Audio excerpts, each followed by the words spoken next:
discourses, but today I will limit myself to this particular verse that I recited, وَاعْتَصِمُوا بِحَبْلِ اللَّهِ جَمِيعًا. Hold on to this connection of Allah subhanahu wa ta'ala, rope of Allah subhanahu wa ta'ala, all of you. وَلَا تَفَرَّقُوا, and do not make distinctions. How do we hold on to this book of Allah subhanahu wa ta'ala? How do we actually understand all of this and try to do justice to the instructions that came to us? I want to make one very pertinent point at the beginning. When I usually do that, I take a break, even for a second or two, and I want everybody to be attentive to that. You can have a life, or one can have a life of hundreds of years. No Arabic language like a mother tongue, and yet never be able to really say that I understand Quran perfectly, or enough for me that I can say that I am an authority of it on its message. Will not happen. Quran has knowledge from Allah subhanahu wa ta'ala, boundless. No limit of that knowledge. The words that are in Al-Quran are so profound and so deep. More you ponder over them, more they reveal themselves to you. This Urdu verse that I recited, the two verses from a Sufi poet Iqbal, he says, "E kitabe zinda Quran Hakim." This wise Quran is a live book. Hikmat-e-u ladawalas-to qadeem. And the wisdom in it is an eternal wisdom and will never really diminish or die down. But then in the second verse, he really cajoles you. And he says, "Chun dar jaan raft, jaan digar samay."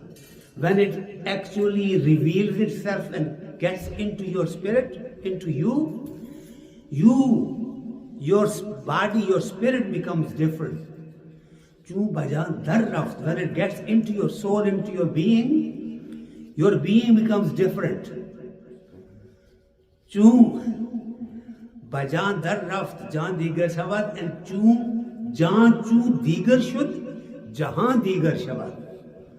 When your soul and your inner becomes different, then your universe becomes different.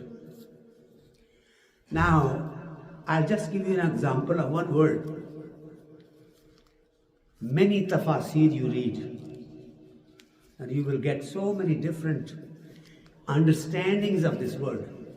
Ahad. Kul huwallahu ahad. One. Unique. No one like it.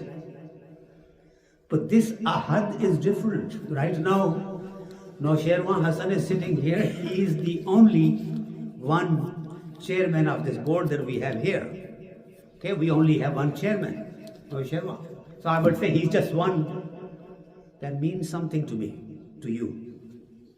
But then, next time, somebody else will be the chairman, and there will be so many chairmen all around, the potential ones. He's not one. He is one of many. But no such thing with Allah subhanahu wa ta'ala.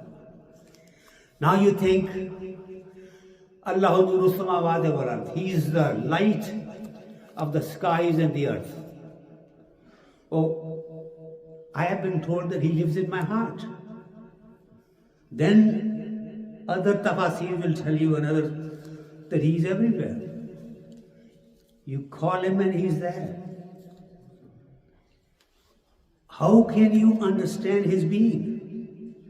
So the people with knowledge, human knowledge, which may be 1/1,000,000th of Allah subhanahu wa ta'ala's knowledge, write it in the book as to what they understand about his being.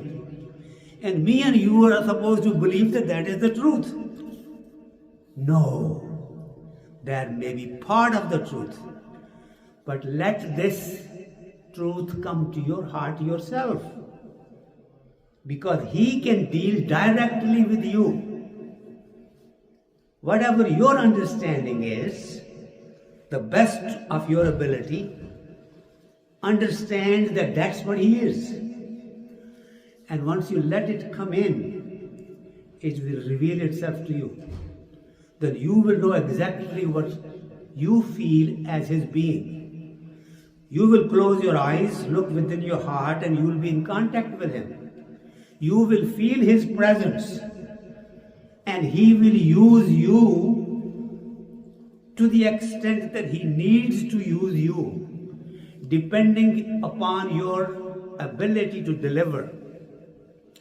He knows how much intelligence he has given you. He knows where he has placed you, among what people. And he will use you to the best of your ability if you can connect to him. But if you do not believe in him, or if you believed in him basically because you were born in a believing family, but you have not internalized the message, you have not connected yourself to his teachings or to Quran, you will live your life, but he will make you forget yourself.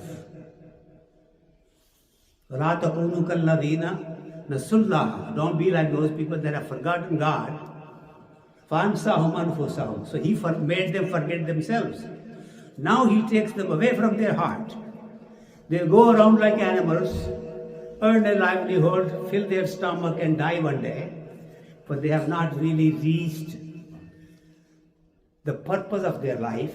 They have not understood. So, to understand that, do not rely upon your knowledge.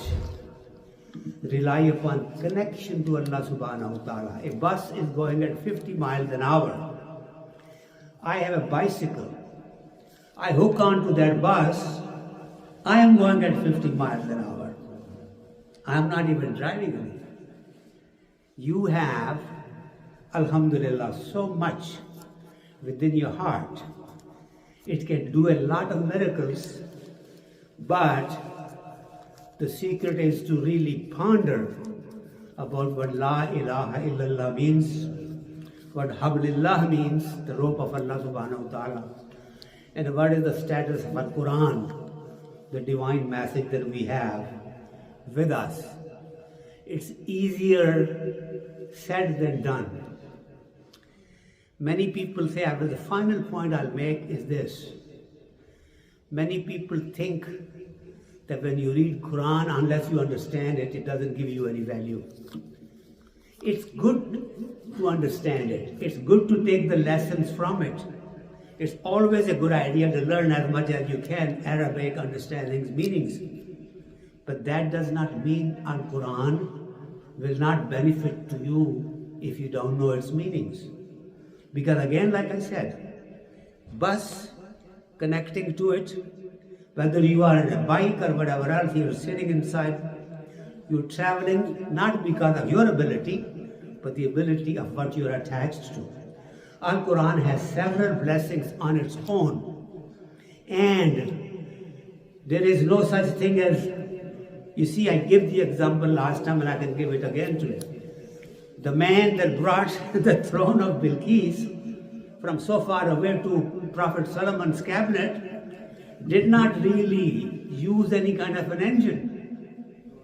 He basically had the connection. And when he had the connection with somebody who can say kun, it becomes. So Allah subhanahu wa ta'ala's connection through Hablillah, through this, and whatever knowledge you get from Al-Quran, for that you don't really have to use your intellect. It's your connection and Allah subhanahu wa ta'ala's blessing that does it for you. Read Al-Quran as much you can, try to understand it, but even if you don't understand it, even then